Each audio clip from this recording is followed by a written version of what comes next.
aku. Pancen kowe wong edan. Gong iki Bathara Guru lho, ora kaya ngono sak kepenak dhewe, Gong.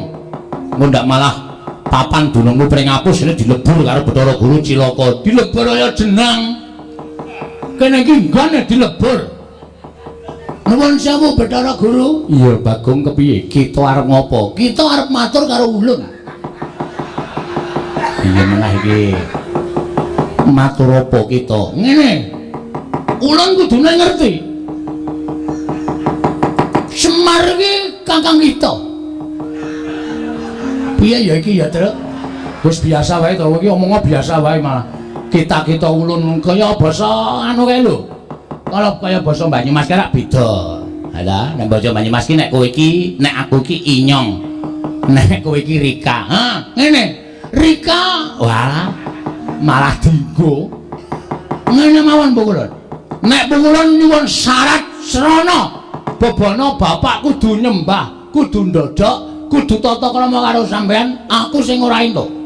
Yen kita ora entuk, kita ora bakal entuk kayu Dewandaru kalawan kayu Jayandaru. Ora masalah. Ora masalah. Ora entuk Dewandaru, ora entuk Jayandaru, ora apa-apa. Nek nganti sampean kelangan 3 wit, aja salahke Bagong. Apa kita wani negur kayu Dewandaru lan Jayandaru kang mapan ana ing kayangan. Lho, ngopo aku wedi? Ha milik perhutani wae tak tegara. Pamane meng milike dewa. Ha tak colong aku cah nekat e. Bagong wis to aku ndak dadi perkara. Iki nek ora dadake perkara ora tekan esuk, Mir. Cah kok ngayal ora jamak-jamak ora. Wis kowe santai wae kowe meneng. Kita arep ngopo? Kula mboten sarujuk, kula mboten mathuk. Wani-wan, wonten jawab. Siap-siap. Omong mbokmu. Aku arep perang karo dewa. Nggih, Pak, ngedangaken dawuh. Yen pamit, Pak. Lho, Tareng padha suaramu, Tareng. Mbok ora caturan ora. Nek sampeyan ajeng njaluk bapak supaya tata krama aku sing ra entuk. Lho, yen ngono kita wani karo dewa. Apa kita ora wedi lawan para Jawata? Nuwun sewu.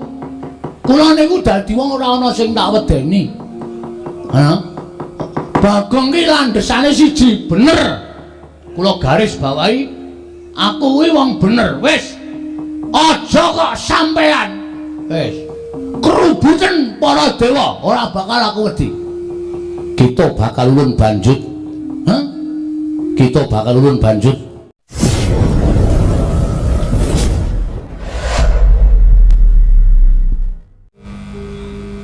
Sik. Manikmaya kuwi Bathara Guru. Udu guru kuwi Manikmaya. Ah iya, kuwi Bathara Guru. Kuwi ora mulang nang ndi-ndi ya, Pak? Kuwi iki dewa kok guru asaduk lho, Pak. Sik. Kok sik Bathara Guru ki jenenge akeh. Wo, ya guru, ya Manikmaya, ya Jatimurti, ya Jagat Pratingkah, ya Catur Boja. Weh wong siji kuwi ora wong-wong kuwi dewa. Jenenge pirang-pirang? Bathara Guru omong piye? Paring sasmita karo aku, Pak. Aku jroning pangimpen iki kaya ketemu karo Bathara Guru, aku salaman terus aku ngambung astaning Bathara Guru, aku terus sedekku mari kelu mirangake Bu Guru. Terus Bathara Guru paring dawuh karo aku. Heeh. Bedhawuhe piye?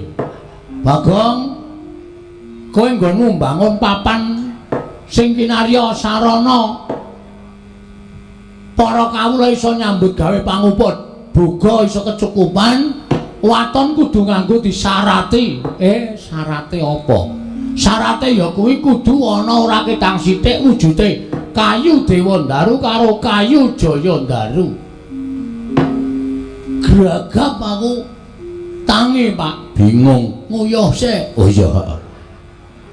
Bar nguyuh lagi bingung.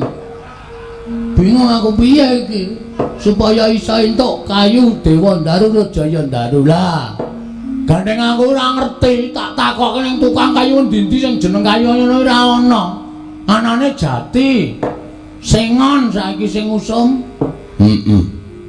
Mula aku terus ngaturi rawuhe bapak. Ingkang wigati bapak iki gandeng wis sepuh, wis wareg ndahar gempalaning jagat legiasi ning kahanan.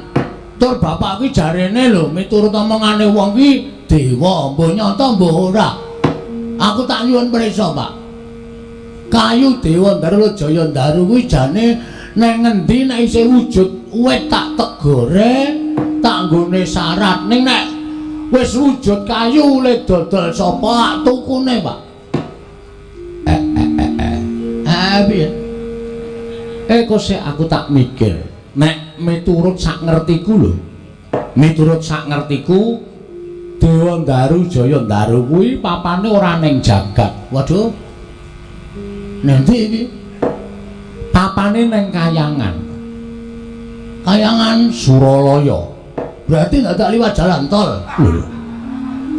Suralaya. Saka kene cerak lho, Pak. Suralaya. Wah, tak kira Surabaya ya, Pak. Pancen Saidan Suralaya. Suralaya iki nggone sapa? Suralaya iki nggone Bathara Guru. Sekolahan, udu. Lah kok ana gurune? Wah, Saidan. Aku nganti jagongan rasane ra betah aku. Suralaya iki papan pelenggane Bathara Guru.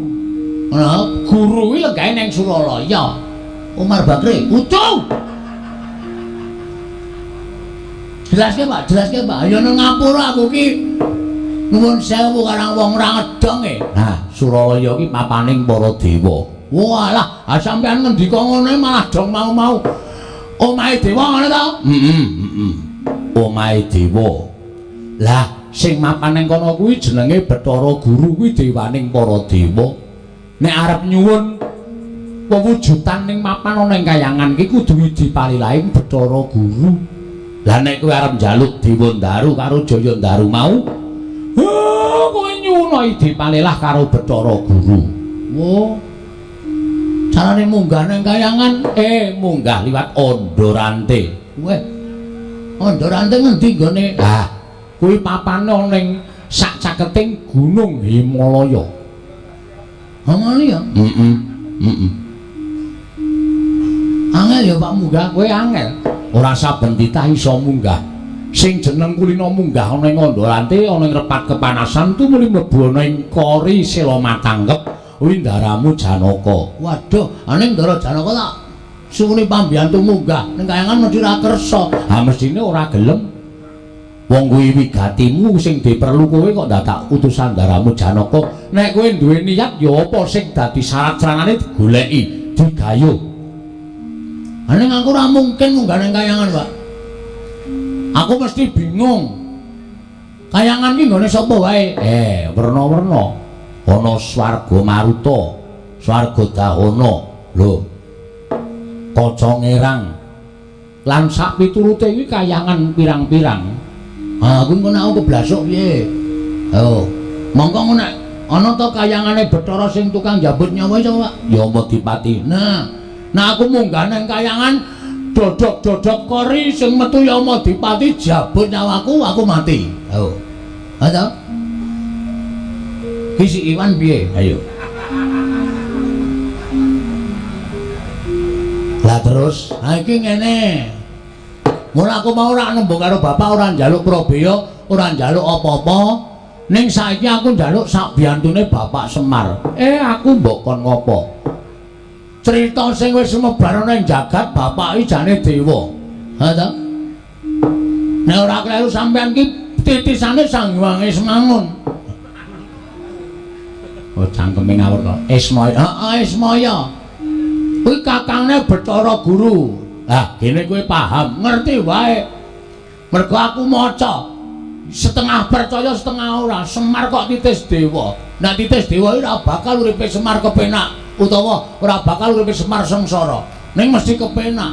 Ning sebenarnya kowe iki ya mengkere terus. Apa ya bener kowe titis dewa? Percaya kena ora kena. Kowe lah kaya majalah. Percaya kena ora kena. Nang aku ora nganggep awakku titis dewa. Dene ana sing nyebut kaya ngono, monggo wae. Gandeng aku percaya karo bapak, mula bapak tak suwun dina iki iso ora iso ngrawuhake Bathara Guru kuwi mau. Nek wis tekan kene, nyuwun Dewa Ndaru Jaya Ndaru. Nek Bathara Guru ora entuk sampean kakangne adine ora ngeneke Jaya Ndaru Dewa Ndaru ngamuk ning kayangan Pak. Wah, sian. Bocah nek duwe kekarepan kok sapenake dhewe. Piye, setuju ra? Nek pancen Bathara Guru engko njaluk tumbal, sing ditumbalke kowe ya Reng Gus. Antil mencelat ora. Ana menungsa kakange arep ditumbalke. Ngono lho. Wis, Pak. Please. Bagong ngomongane jan. Ayo karang samploke sawung roiwan iki aku. Ngomong aku dadi rada modern. Iki kok malah gegayuhmu kok malah nganggo dadak ngrawuhke dewa barang. Sik, mengkari gelem apa ora? Nek bapak ora kersa ya wis ora masalah, aku ora meksa. Nek nganti aku wani karo bapak ki kaya ngapa dosa sing tak sandang wong aku ki anak kok wani meksa karo wong tuwa. Ha ta? Ning bapak tak anggap ora tresna aku. Gegayuhanku sing wis menteng-menteng kaya ngene mandeg ming perkara sampean. Wis. Dadi nek sampean ora ngrawuhke Bathara Guru ning pedukuhan kene iki wiwit dina iki coret akte kelahiran.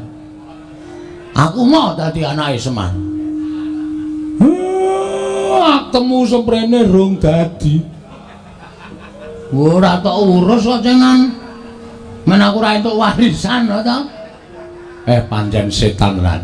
Nek bapak setuju sago Bathara Guru rawuh tekan kene, aku matur nuwun. Nek bapak engko ora gelem nembung, aku sing nembung, ora usah kuwatir. Aku sing nembung langsung karo Bathara Guru. Nek Bathara Guru maringake matur nuwun, nek ora bapak sing ngamuk. Lho. Piye to iki kok mulet iki? Sing nembung kono kok sing ngamuk aku. Aku nek kon ngamuk aneh apa? Moh. Aku wegah nek kon ngamuk, mula bapak sing kudu ngamuk. Bapak ora trima karo Bathara Guru. Ing atase aku ki anake Semar. Semar ki titising dewa. Berarti aku ki isih turasing dewa, termasuk bagian kulawarga dewa.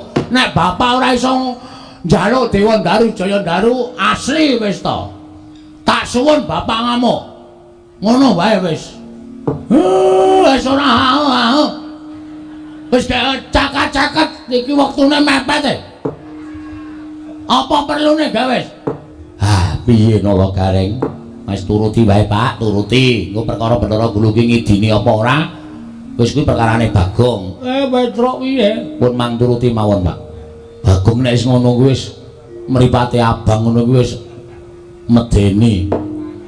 Ora apal karo laga-lagane Bagong kok kowe, Pak.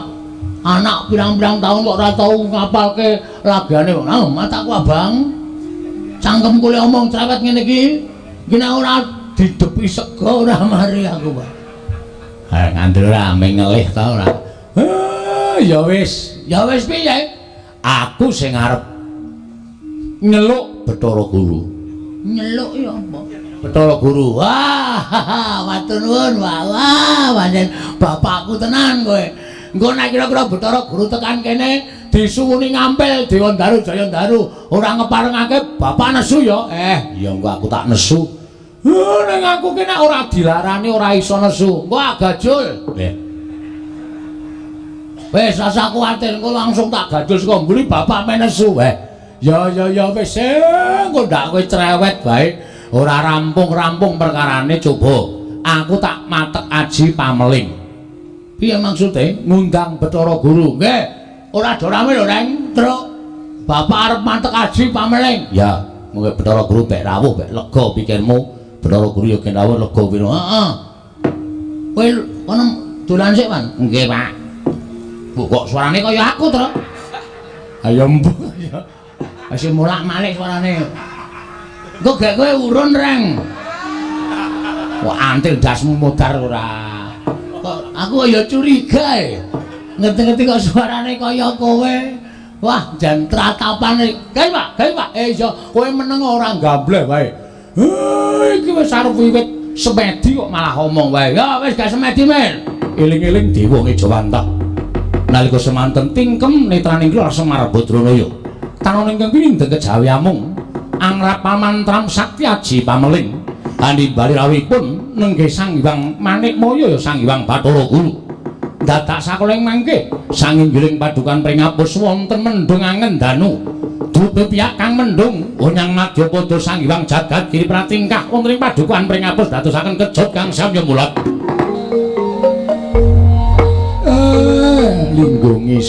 linggo ngisor Bathara Guru wis rawuh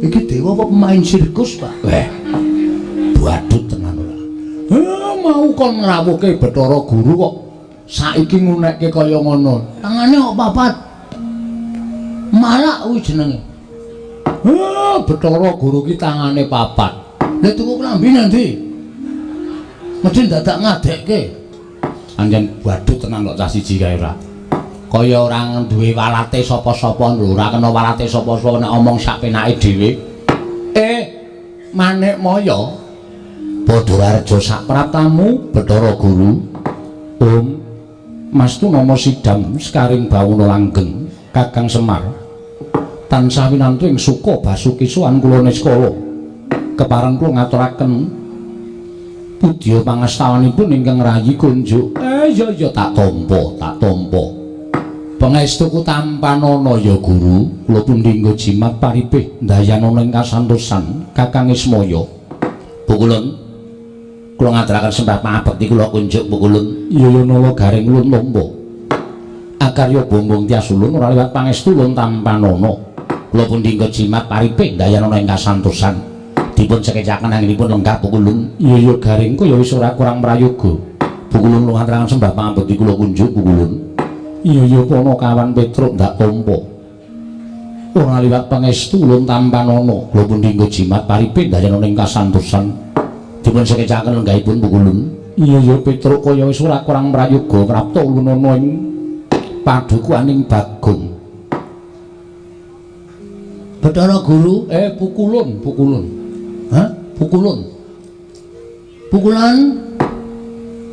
Pukulun ora pukulan mukul raimu iki apa piye Pukulun kula ngaturaken sembah pangabekti kula kunjuk Pukulun iya Bagong ulun tampa pangestu ulun kebat kita tampani Bagong Pukulun sanes kita iya nanging ulun nyebut kita iya kanggo sebutan kita piye maksudnya kula ngaturaken bekti kula kunjuk iya wis ulun tampa pangestu ulun kita tampani oh ditampani bareng-bareng kita wah ya wis sak goblok kita ki kowe aku kita nek aku ki ulun sing positif aku ki ulun apa kita kok kowe muni kita ki kowe ulun ni aku ki ulun apa kita ulun lamun nyebut kita kuwi kita lho modiar ora kowe iki suwe lho engko tenan nek ora paham angel iki ulun nyebut pribadi ulun kuwi ulun oh ngoten iya dadi lamun ulun nyebut kowe kita kula niku kita iya lamun aku ulun oh nggih Pukulun kula tampi wonten asta kita nering sambikala bekti kula kunjuk wonten ngatenipun paduka ulun nggih Pukulun Petruk wonten dawuh piye Petruk cemplungke kawah Candra Dimuka mawon sapa sing cemplungke kawah kowe kuwi yo dadak nganggo klambi renang ora padha kaya nggonku kuwi kawah Candra Dimuka iki papan neraka lho Gong kowe yo aja aku mati kok Bagong pangestu ulun tampanana kebat kula tampani nering sambikala dipun sekecaken anggenjengan dika lenggah Pukulun iya Bagong kaya wis ora kurang kepenak mekaten inggih apa to sababe dene ulun karawuhake ana ing padukuhan papan dunung kita Bagong wekdal sacepakipun kula aturaken dhateng Kakang Semar Bapak Semar Mir wis gak omong Mir kowe mundur siap aku tak omong karo Bathara Guru kowe ora usah dadak melu-melu omong mengko ndak malah Bathara Guru kagol atine ora maringake apa sing mbok suwun nggih Pak Guru wonten dawuh Kakang Sing gedhe pangapuramu yen to aku ngrawuhke kowe ya. Ya senadyan aku kuwi tata lair ta batin aku dulurmu tuwa. Ning aku ora duwe wenang ngrawuhake dewaning para dewa. Jringkeng mangreh para Jawata kuwi adiku Manikmaya. Mboten dados menapa Kakang Semar. Menawi jengandika Kakang betah kelawan ingkang rayi kula tartemtu namung sumadya ndederek dhateng resa paduka Kakang Badranaya. Ya matur nuwun, matur nuwun. Ha iki ngene. Rawuhmu ning omahe Bagong lan aku saiki mapan ana ing kene iki jane aku rak ping nampa penangise anakku lanang Bagong to. Lho. Nampi penangisipun Bagong sababipun menapa? Bagong kuwi duwe gegayuhan. Ya kuwi bakal mbangun papan ana ing kene iki dadi papan sarana nggone para kawula. Bisa makarya lan entuk pangupabuga. Ning jarene Bagong kuwi ngimpi, impene Bagong supaya rancak nggone padha mbangun iki mengko kudu nganggo srana ora ketang sithik ya kuwi kayu Dewandaru lan kayu Jayandaru. Mongko mapane ning Kayangan. Mula tumuli aku ditangisi dening anakku lanang Bagong, gandeng aku kuwi disebut Kakangne Bathara Guru, aku Sang Hyang Ismaya. Mesti wae aku iso ngrawuhake marang Manikmaya. Tumuli aku ngrawuhke marang adiku Manikmaya ning Pringapus kene ingkang wigati. Mbok ana mulunging atimu karo anakku Bagong. Maringana ora ketang sithik ya kuwi wujuding kayu Dewandaru lan kayu Jayandaru. Men supaya Bagong nggone mbangun papan iki mengko rancak niring sambikala nganti tekaning paripurna. Yen kowe njaluk ijol-ijole apa, yen kowe njaluk liru-lirune apa, mara gage kowe matura karo aku. Nang jeneng aku wong tuwa kowe tetep bungan anak polah bapa kudu kepradah. Nek anakku wis polah, bapakne ora pradah, ndak dikira aku muspra le anak-anak. Ing atase anakku nangis kok aku wong tuwa meneng bae. Ing atase anakku njaluk kok aku mung mangku tangan. Ora nuruti karo karepe anak, engko ndak dikira aku seneng anak-anak ning ora iso nuruti karepe anak. Mekaten Kakang. Iya. Menawi kula mekaten, menapa sampun paduka ngendikaken kula sampun nampi. Syukur, syukur. Lah terus wangsulamu piye? Nuwun sewu. Slaminipun kula menika dados dewaning para dewa, sinembah para Jawata, para kawula. Estining manah kula menika tasih gadah raos gelo, Kakang. Lah ngopo? Lah aku mbiyen tok singkir-singkirke supaya lunga saka Kayangan, mbok wadul karo Kanjeng Rama pukulan Sang Hyang Tunggal. Nalika aku padha gojek karo Kakang Tejamaya tok kandhake nek padha regejegan. Mung kepengin rebut dadi dewaning para dewa, wekasan aku didukani terus dikon nguntal pagering gunung sih kulon lan pagering gunung sih wetan. Dumuli rusak ragaku kaya ngene terus didunke saka Kayangan. Lah kowe wis menang nggone nyingkirke karo kadang-kadangmu dulur-dulurmu kabeh, tumuli kowe dadi dewaning para dewa. Kuwi sing tok gayuh wis kasembadan. Mula aku tulungana, aku sing wis trima urip ana ing jagat iki, gage tulungana srana kowe nulungi karo anakku.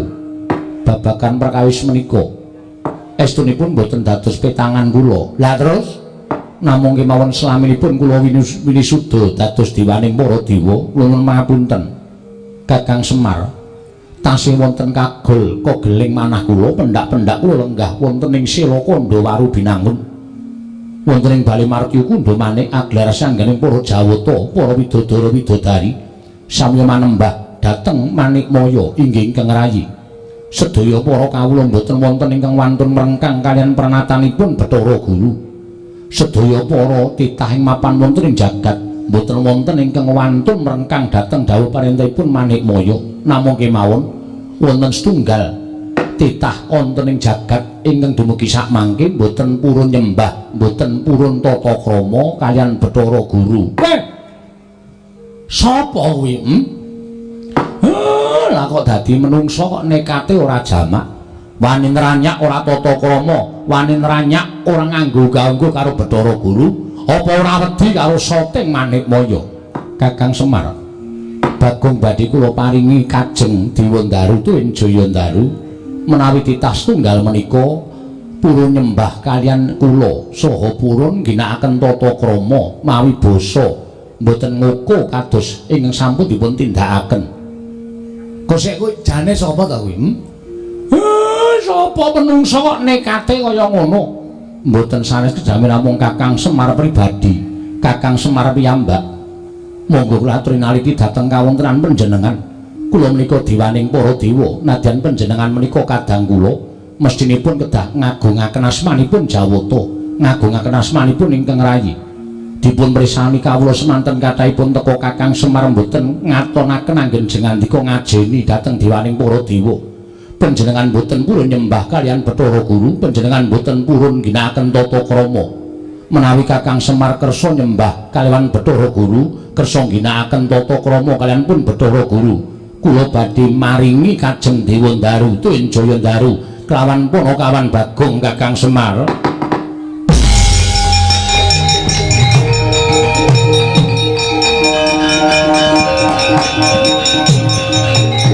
Rasa aja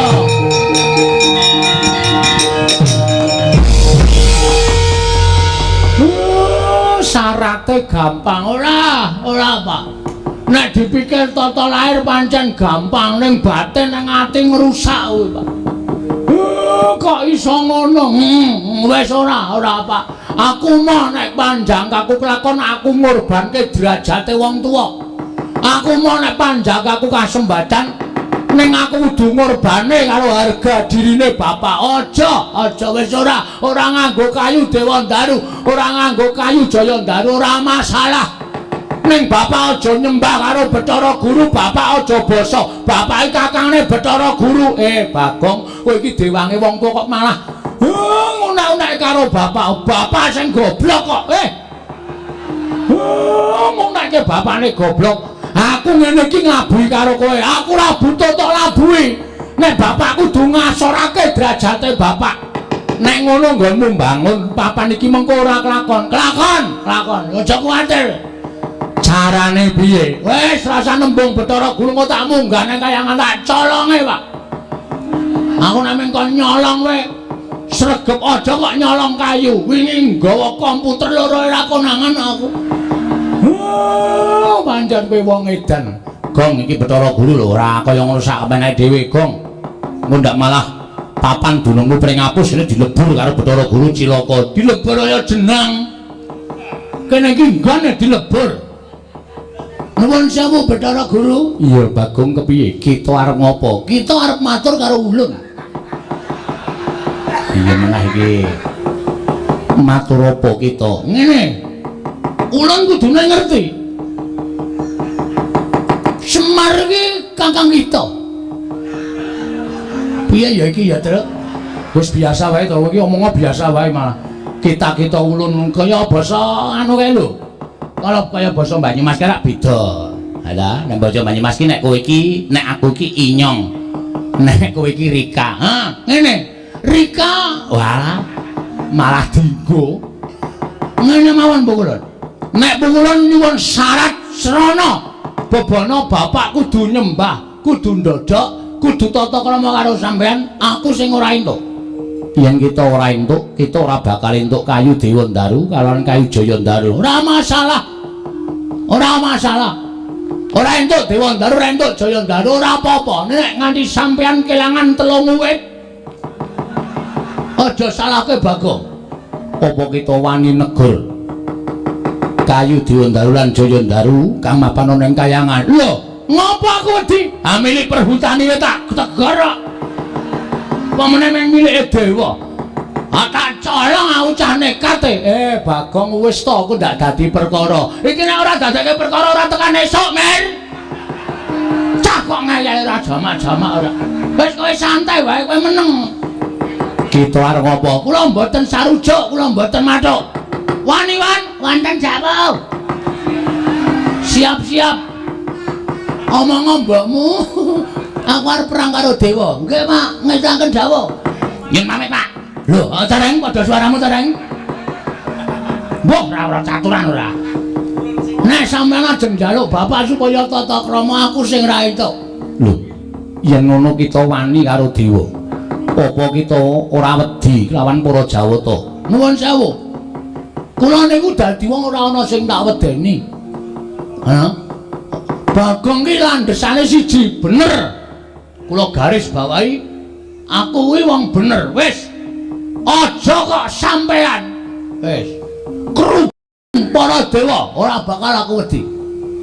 Kita bakal ulun banjut. Hah? Kita bakal ulun banjut. Banjut iki wae, Pak. Banjut ki dipateni. Arep dipateni kok? Iya. Kita ulun banjut ulun cemplungake ana ing Kawah Candradimukha. Ora masalah. Gong, Kawah Candradimukha ki nggone para wong-wong jahat. Lho, aku wis pantes mangkon nang kono. Aku kan ya wong jahat. Ada? Mboten apa-apa, nek sampeyan iso mateni kula, ning carane sapi mang jagal sik pukulan. Mang jagal sik. Nek kula wis iso apa jagal arep tok bleh sakarmu, arep tok keleti sakarmu, arep tok tungseng sakarmu. Ning Bagong ki menungso. Tak mot sirahmu sisan. Ana wong lagi omongan kok engko nek njaluk lagu-lagu ki engko. Piane wis bengah-bengah ora. Sampenake dhewe. Nek sampean aja ngasorke derajate bapak kula ora trima. Bagong kita wani lan panjenengan ulun. Sing tak wedeni apamu? Gong wah jan bocah iki wis. Iki nek dadi apa-apa piye? Reng ora usah cerewet iki sarep dadi kok ndak ora gek metu-metu. Kowe iki aja omong wae. Nek ditinggal omong ora metu-metu. Mulai bocah iki. Mulai. Iki maksudnya Bathara Guru gen metu njaba, men nesu terus gelut, terus apa perlune, terus lakone diterusi kok meng ae. Tegese kita wani karo kadewatan. Sing kula wedani namane. Pokoke Semar wong atuamu kudu basa, kudu nyembah kelawan ulun paringi syarat ing kok butuhake. Mboten. Nek kudu Semar basa karo sampean, Semar kudu nyembah karo sampean, kula ora entuk syarat ora apa-apa. Ning kok sok baline. Sampeyan ora menengke Dewa Daru Jaya Daru, rawe antas malang tak putung. Kita wani karo panjenengan ulun. Sing tak wedeni apamu? Ayo ning ndi papan wong neter kadidaya. Dikrubut para dewa cemplungan ing Kawah Candradimukha. Siap ayo, ora bakal aku wedi. Rupak wani jembar wani ya kane.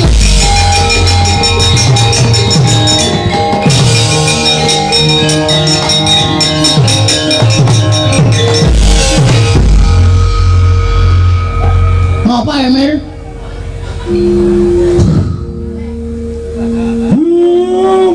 Mula penyakitku ki ra mari-mari. Ngrasake Bagong. Aku dadi kowe wani karo Bathara Guru ki sing ngakon sapa? Ora ana sing ngakon. Aku dadi wani. Aku iki wong nekat kok. Nek kowe nekat kowe ra entuk kayu Dewa Daru Jaya Daru. Ora entuk ora masalah. Ngopo? Lah mau jare entuk sasmitane Bathara Guru. Pancen iya. Lah bapakmu wis bantu karo kowe kok kowe malah tumindak dhewe karepmu piye? Ora piye-piye. Lah terus aku kon piye? Ambo. Piye to ta iku aku malah bingung to ta iki. Bathara Guru piye, Gong? Wis rasa do kuwatir, rasa do bingung, santai. Tak tandangane. Waduh. Dewa lho, Gong. Yo ngapa? Yo ngapa nek dewa? Dewa nek pakartine elek wajib diwaneni, Tru. Oh, nek cara aku ngono.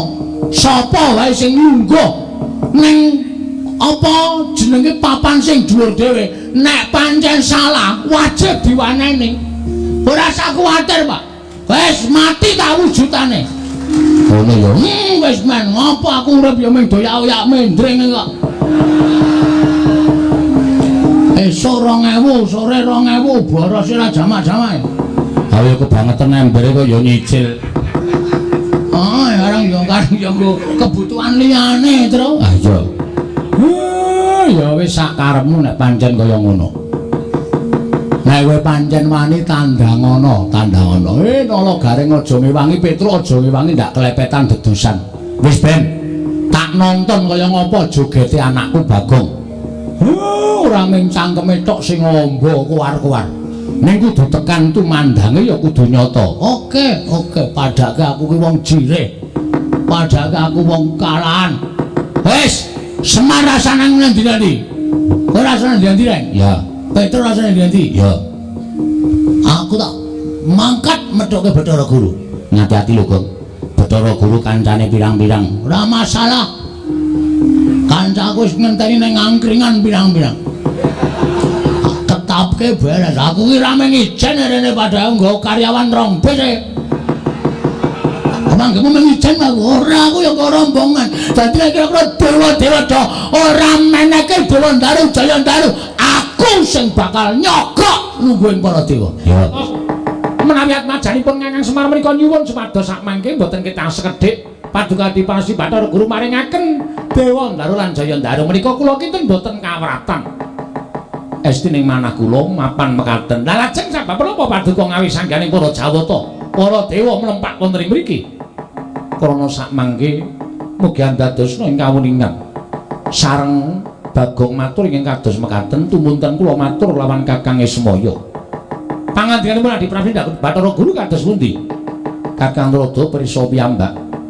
Estunipun tasih kogel kagelan manahipun Manikmaya krana sasampunipun kula dados Jawata. Dewaning para dewa mangreh Triloka sangganing para titah mboten ngemungaken jalma menungsa nadyan jin setan pripayangan sedaya sami manembah kalawan ingkang rayipun Jatimurti. Klebet para Jawata ugi manembah kalawan pun Manikmaya. Namung setunggal titah ingkang mboten purun manembah dhateng ingkang rayipun Manikmaya inggih menika pun Kakang Semar. Tumunten kula matur dhateng Kakang Ismaya kedah wonten syarat srananipun. Syaratipun menapa? Syaratipun mboten saestu kejawi namung titah setunggal menika kedah ginakaken tata krama sarta nyembah kelawan ingkang rayipun Jatimurti. Mangke piye? Titah ingkang dipun ngajengaken Adi Prabu Bathara Guru menika sinten? Mboten sanes kejawi namung Kakang Semar piyambak. Kakang Rada. Menika ya aeng-aeng.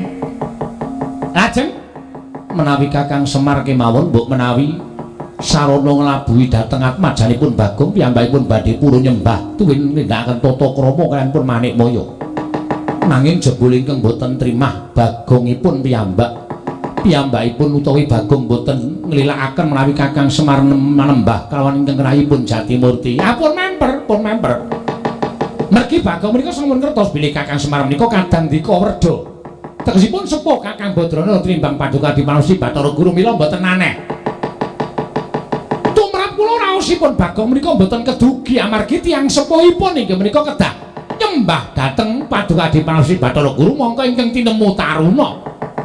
Tegesipun paduka menika mboten kok ngaturaken utawi ngendikaken syarat srana ning panjenengan menika ngendhak dhateng derajatipun Kakang Semar. Menika mboten prayogi lho, Di. Kakang Semar menika kula warga paduka piyambak. Kakang Semar menika kadang paduka werda. Mila menawi saking pamrigipun ing Raka ing Sidhi Pangodal-udal, Dewa Ndaru lan Jaya Ndaru menika kaparingna dhateng pun Bagong. Menika mangke mboten badhe wonten tetembungan krimikan dadi grojogan geguyon dadi tangisan. Namung maringaken Dewa Ndaru lan Jaya Ndaru kemawon awratipun ngados menapa ta wong nyatanipun. Tetukunan menika tuwuh wonten kayuwangan kathah sanget. Mila menawi Bagong menika nyuwun sekedhik kemawon tertentu paduka Dipanungsi Bathara Guru tentu maringaken dhateng pun Bagong. Sampun ngantos namung perkawis alit kados mekaten dipun dadosaken perkawis ingkang ageng. Kakang Rada, punapi? Malah srana menika dados pancatan anggen kula badhe ngendhak dhateng Kakang Semar Badranaya. Tenan ta. Malah kedawa-dawa ora karu-karuan.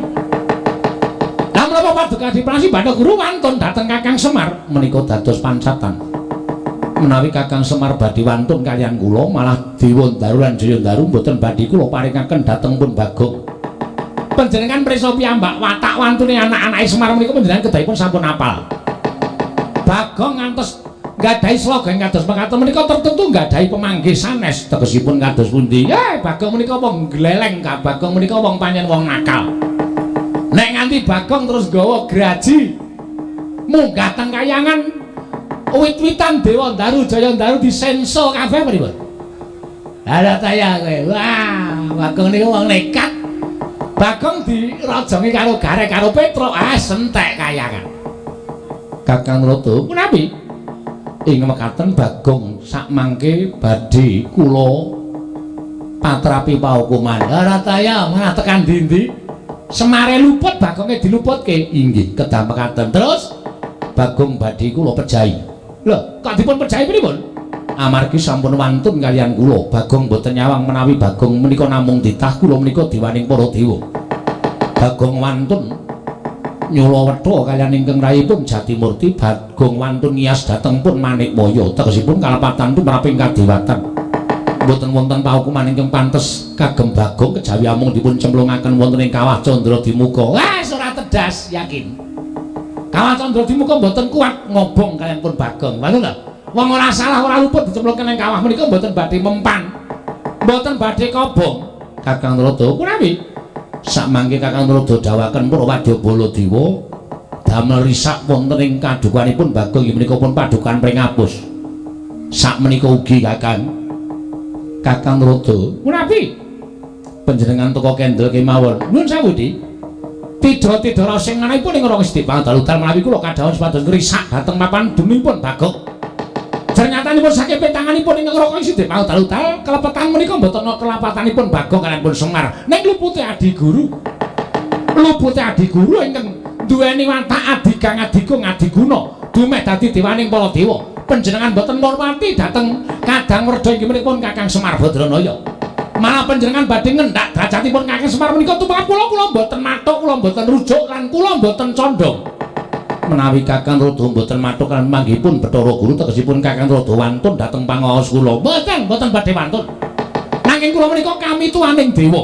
Kula menika kami tuaning kayangan. Panjenengan menika menawi badhe menggok mergi tertentu kula jejekaken.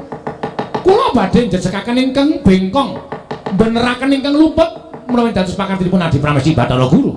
Kakang Rada nadyan panjenengan kami tuwa nanging ing dados panguwasa tunggal menika kula sanes. Lho, sanes dos pundi? Ing dados panguwasa tunggal menika Gusti karya jagat kula lan panjenengan menika namung kinarya pirantinipun anggenipun niti priksa dhateng para titah ing mapan wonten ing jagat. Dados menawi paduka menika ndewakaken utawa mengeranaken dhateng panjenengan piyambak menika lepat. Kakang Rada punapi? Kekatan anggen kula munjul atur mesanipun Kakang Rada menawi Kakang Rada mboten sarujuk mboten mathuk kula aturi kundur dhateng kayangan. Apa inggih? Bali ya bali kaya.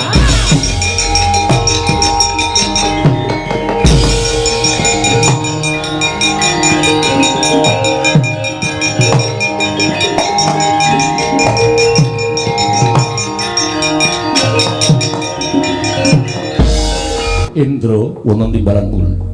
Brahma wonten timbalan kulon. Yama di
jenenge biasane sok apal Bathara Indra kita.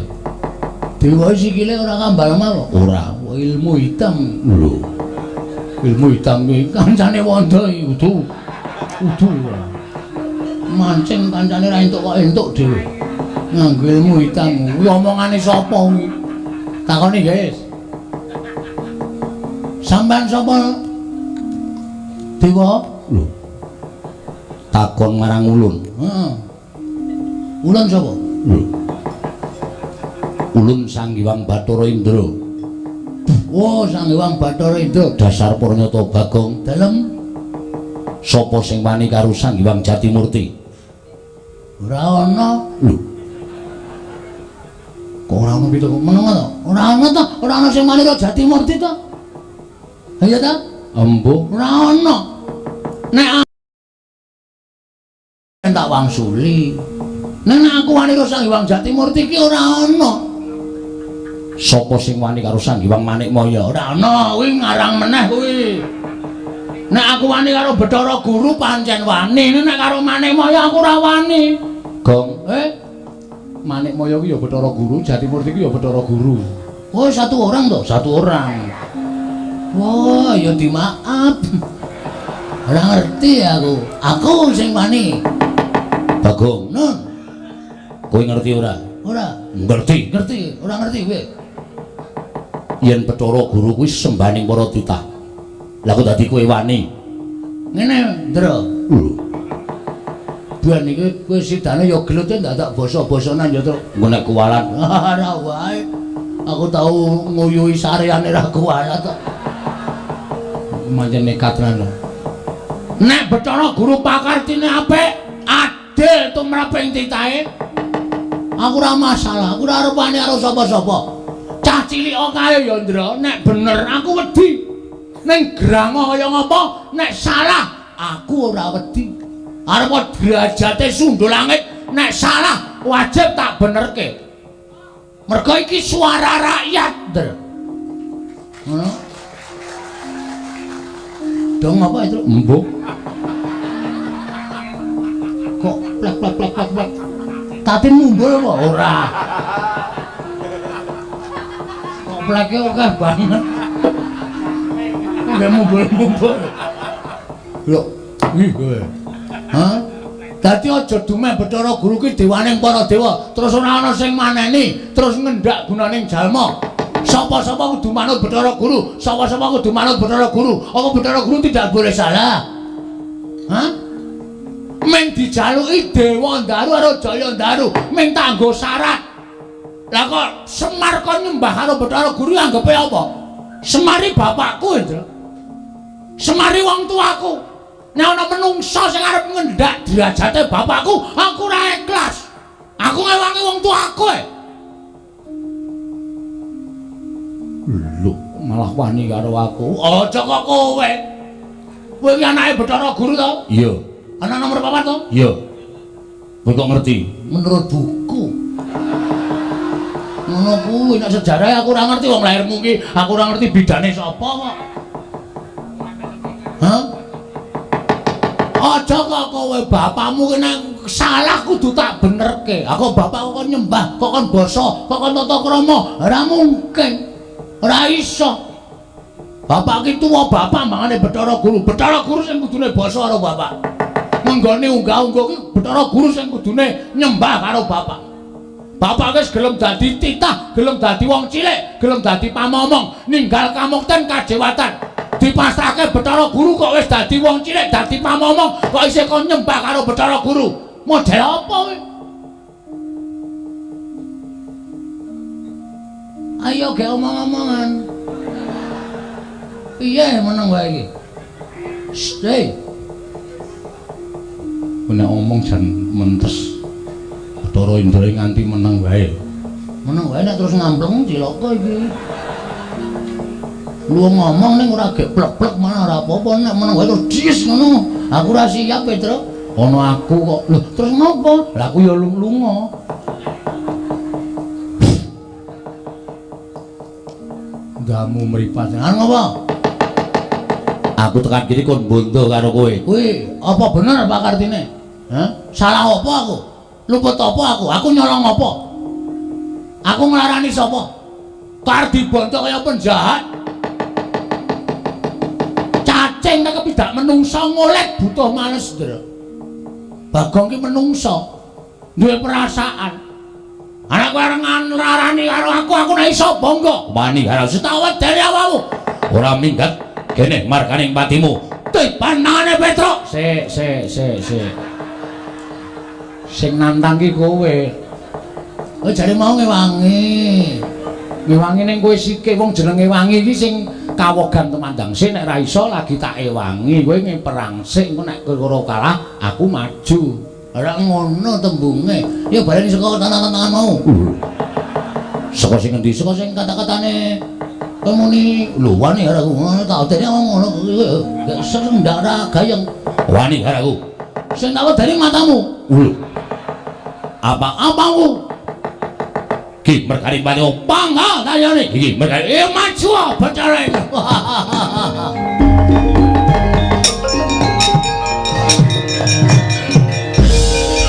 wong edan Bagong wong edan Kakang Bathara Indra kena apa median ngantem ya milih mak cekluk larane ora jamak waduh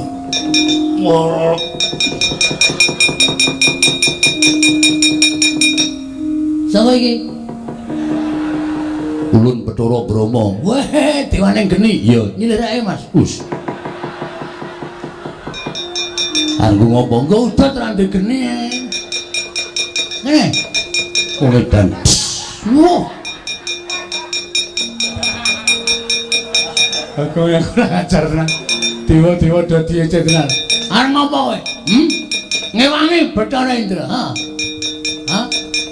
ayo apa tak anggap aku ora iso ngantem para dewa sampya mungsuh aku kowe wiradal ngedapi-dapi temen wani karo aku sing tak wedeni apamu ulun diwaning geni ora wedi kowe paling mengetoke geni sak lumbung bantu ngono kowe aku nyemplung glumbang genimu ora ana gunane ayo muni ya sing dadi nyatane candak aturke Bathara Guru nampa pidana kowe candak aturke Bathara dosen nampa pidana kowe edan aku musuh Bagong kok malah rasane ora kepenak to. Kuwi berarti arep kalah kowe. Mundur wae. Atimu ora penak to? Iya. Kalah kok yakin. Aja tak teruske kewirangan. Pecah sirahmu. Lho. Iso mecah sirahku. Ya mbok, pecah sing endi? Ya Indra mau dekok. Ila dalah mati iki margane pati margane.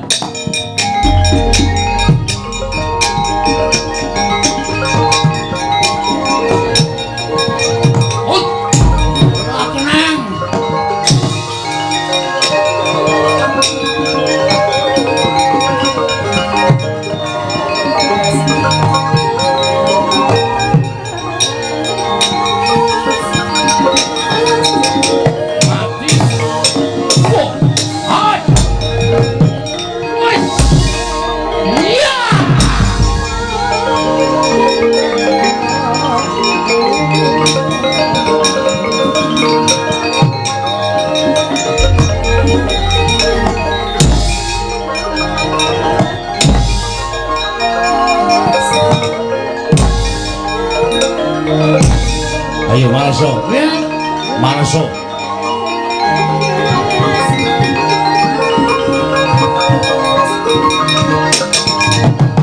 Wah! Mati aku.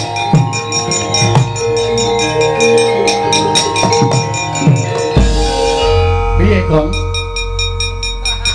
Cara bramae bajigur ana. Apa? Tak inceng ndase. Sepatune dunggahke. Aku nggajul kono kena sithik, anggon aku kena akeh. Mules. Leren sik terus. Wah iya. Ora apa-apa. Golek es teh. Moh. Leren kok golek es teh barang ora. Tulung iki ora tau mbene weteng kula tenan golekno es teh bayarono sisan. Wah. Cang nekate ra jamak-jamak ora kene. Kuwi anggere nyoro tambegan ngono wis mari. Wetenge dilus-lus. Kowe ora ukuran kok Gong iki. Penyakiten piye kowe? Kok dhewe banget semono to, Gong? Mbok rasa trewek, Tru. Rahasia kok diomong-omongke wong akeh. Mula nek kowe mlayu mau kok surane tung. Padahal kelontong sapi kok. Ya ora ya. Yes, Bathara Brahma kalah. Kowe iso menang karo Bathara Brahma. Ya ora gleleng kowe. Gleleng kok kuwi. maju meneh. Bar iki sapa? Ketoke ya Bathara Bayu ya ana, Bathara Yamadipati ya ana. Bathara Pathuk. Pathuk apa Pathuk? Pathuk, Bathara Temburu. Kuwi enteng-enteng sing abot dhewe Bathara Yamadipati ku nek semelangku nek kowe dijabut nyawane. Ngati-ati ya, Truk, ngematke sing tenanan. Ya. Nek nganti aku dijabut nyawane tututi lho, Truk. Iya, iya. Nek ora tak tututi aku mati tenan. Nek aku mati piye? Yo. Kowe ya sedhik to. Ah sedhik.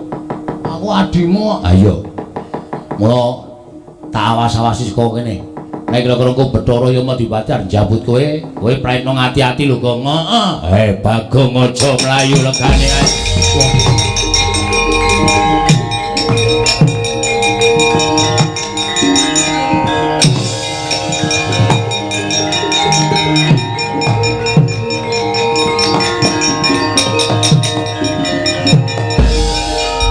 Mundura.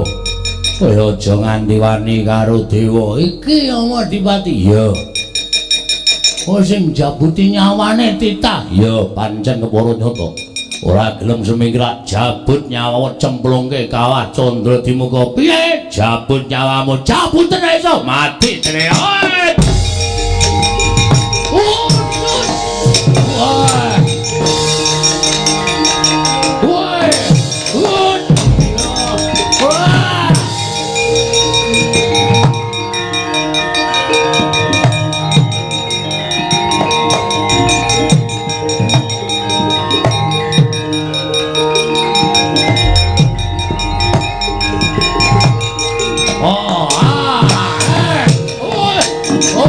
Iya. Wah, truk. Truk. Truk. Truk.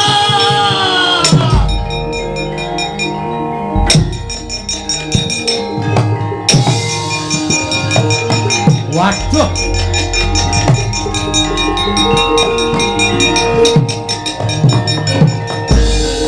Wah, tenan ora. Mati kowe, Gong. Kadang ngayal.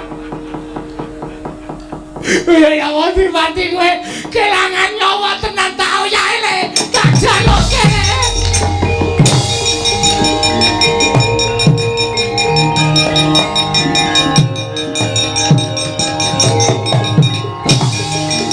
Wah, wah, wah, wah.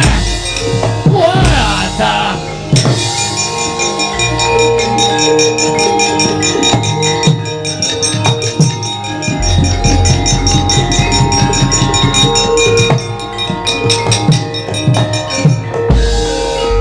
Leboke Gong saka cangkem.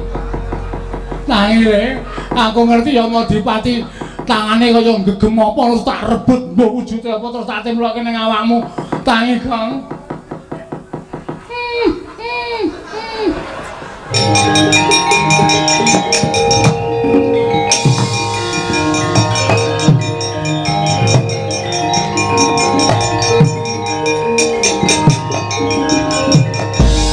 Pandhita kang wangsit pindha kombang. Pindha kombang ngajaping tawang susah angin ngendi nggone.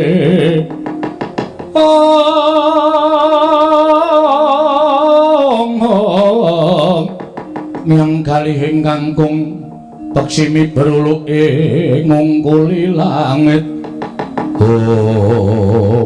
Mas Tunama sidam saring bawun langgeng. Andhu para temene ngatasé mung drajating Panakawan isa ngorak-arik karo barisaning para dewa. Bagong, Petruk, Nala Garing, kita ora gelem mundur, kita ora gelem masrahake kelawan diri kita, ulun bondo ulun boyong marang kayuwangan. Yen perlu wong atuwa kita, aja takon dosa. Padukuan tak tamani Cis Trisula ora kobong wong sak padukuan aja dundang manik mulya keparat.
nalika den prayitna semuriris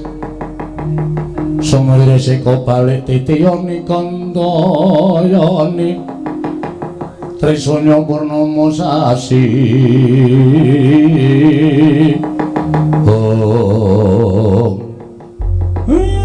manik maya lah kok ngliga pusaka kadiwatan Kang Semar sampun boten wonten raos sabar malih wonten manahipun ingkang rayipun manik maya dinten sak mangke Kakang Semar keparing maringaken dhateng Atmaja panjenengan Bagong menapa mboten menawi mboten kula mentala bumi angus padukan pring apus mriki Kakang Semar sabar to ora kaya ngono kuwi lah kok dadi kowe nuruti karo karepe Bagong Bagong ki wong srogal-srogol Bagong ki wong kebak sembrono nek tok tanduki malah kowe engko kewirangan dhewe larak tenan to dewa-dewa kalah mungsuh anakku Bagong mergo nggonmu nuruti karo mubal babaling nepsu ingkang mbok ora iso mbok peperwekasan gawe wirangmu dhewe kula sampun mboten peduli Bagong mboten panjenengan pasrahaken kula ingkang badhe damel bumi angus padukaning pringapus dalah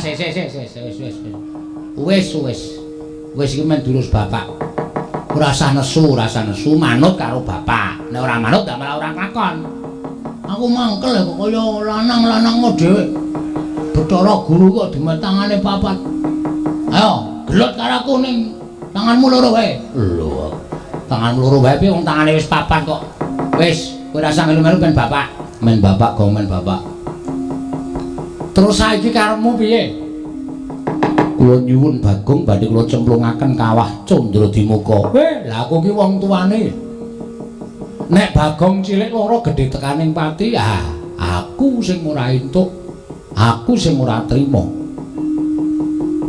lajeng kepanipun Kakang Semar kados pundi Dewa Ndaru Jaya Ndaru mbok wenake Bagong apa ora Bagong sampun wani kalian kula mboten badhe kula paringaken nadyan kanthi syarat srana menapa kemawon mboten badhe kula paringaken kowe kandha saiki kowe kandha syarate apa wae bakal tak turuti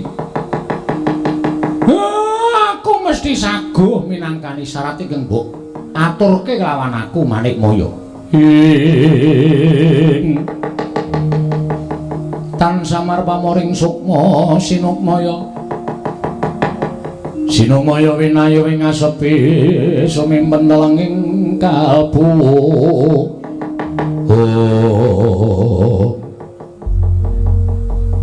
menawi Kakang Semar dawuh mekaten kula badhe ngaturaken syarat srana syarate apa gandeng Bagong sampun wantun kalian kula tegesipun Bagong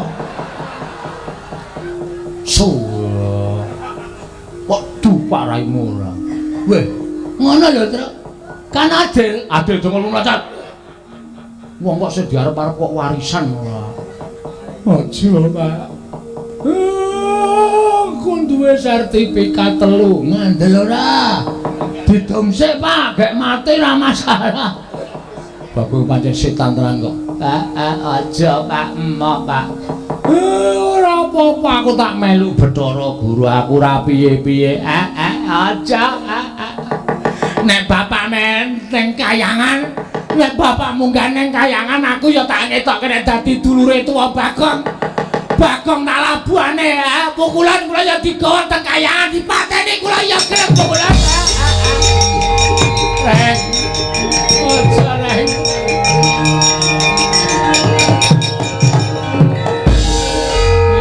wis Tru aku ya wis tuwa umurku ya wis pirang-pirang wong urip lakune nendine kejaba mau mati bapak mati aku ya tak mati wis ora usah melu-melu aku ora mentala karo kowe aku ora mentala karo bapak ya ora mentala karo kowe reng nek bapak arep dipidana karo Bathara Guru kowe arep dipidana karo Bathara Guru pukulan kula mboten kantun kula ya dimelu teng kayangan mang pidana sisan kula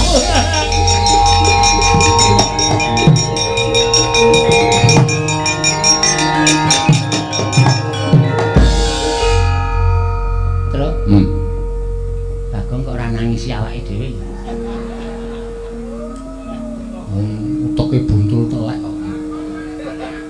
Blas ora ndek perasaan apa-apa. Gong. Iki wong telu iki do nglabuhi karo kowe. Terserah. Aku kan nang njaluk. Kowe ora pengen melu nang kayangan, Gong. Ngene lho, carane mikir kowe iki do goblok kabeh. Nek aku melu nang kayangan berarti turune Semar Cures.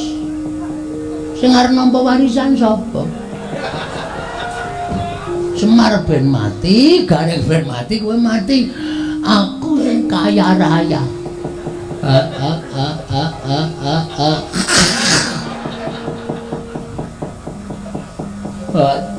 Cangkem kok kaya ngono. Wae aku nang omah wae. Nek nganti aku kok gagal gegayuanku bangun niki, sapa sing dicucuk? Wis, nek pancen do ikhlas belane aku ora masalah. Aku matur nuwun ya, Reng. Matur nuwun ya, Truk. Matur nuwun ya, Pak. Wis do belani karo aku. Pun kula nggih digawa riyo. Pun mboten sak ditakono cemplung kawah blung modar kabeh pun. Iya, aku ngene iki nglabuhi kowe lho, Gong. Aku ya ngerti kok, wis tenang. Engko tak tulis nang tembok omahku. Pahlawanku 1 Semar, 2 Gareng, 3 Petruk. Pahlawanku. Ya dilukis. Wah, angel, mesti angel lukis matamu ki lho, Reng. Setan tenan rata tenan. Kakang Semar. Piye? Panjenengan sampun ikhlas. Ora ikhlas sebab apa? Wong mati kok ora ikhlas. Mati kuwi sangkane dhewe-dhewe. Upama sangkanku saka kowe ya wis tak terima-terimake. Nono Gareng ikhlas. Mboten ikhlas napa? Bapak ora ana kok kula kene mrene sing sambat sebut karo napa? Petruk ya ikhlas. Mboten ikhlas pun mampir to kula telu-telune teng kayangan. Ganti sule Bagong sawise Semar Gareng lan Petruk ulun cemplungaken ning kawah Candra Demuka. Ulut bakal maringi Dewa Ndaru lan Jayandara lawan Bagong Semar Badranaya. Aku sing ngrawuh wae. Wah, aku njaluk tulung ya, Pak. Bapak digawa nang kayangan. Nek Siwa Togong ora iso nulungi bapak tak jembarke cangkemmu, wong. Pak. Omahe Togong ngendi ya? GPS. Togong. Oke, oh iya. Oke. 18 menit saka kene. Parani tenan.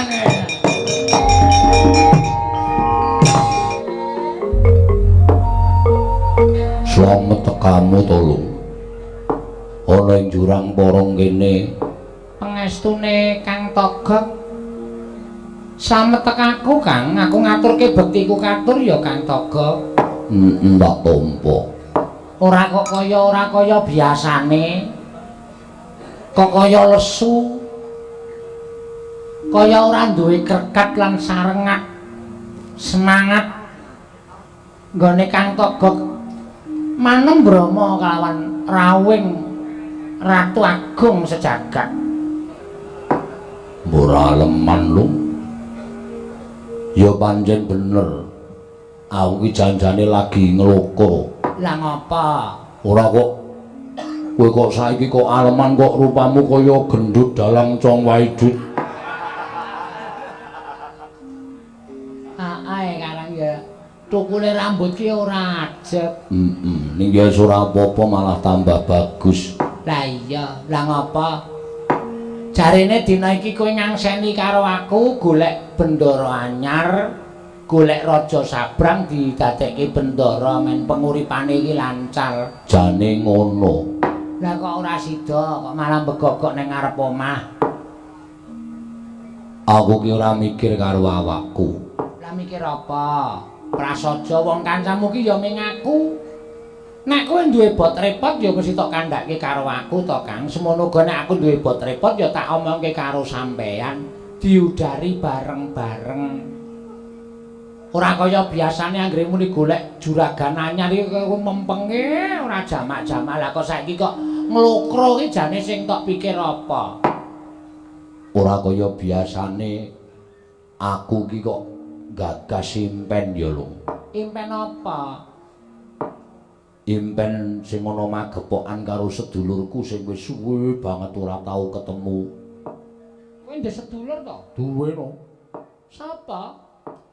Sedulurku ana ing donya iki jane ming siji. Sapa e? Ya kuwi Semar. Lho. Semar kae sedulurmu to, Kok? Kaya adikku. Weh, ayo. Mula kok nek Petruk Gareng Bagong ketemu aku kok le mreteli sandangan sak penake dhewe. Ayo kaya ngono kae pambegane anake Semar. Monggo Semar kuwi urip ning tanah Jawa, kowe karo aku urip ning tanah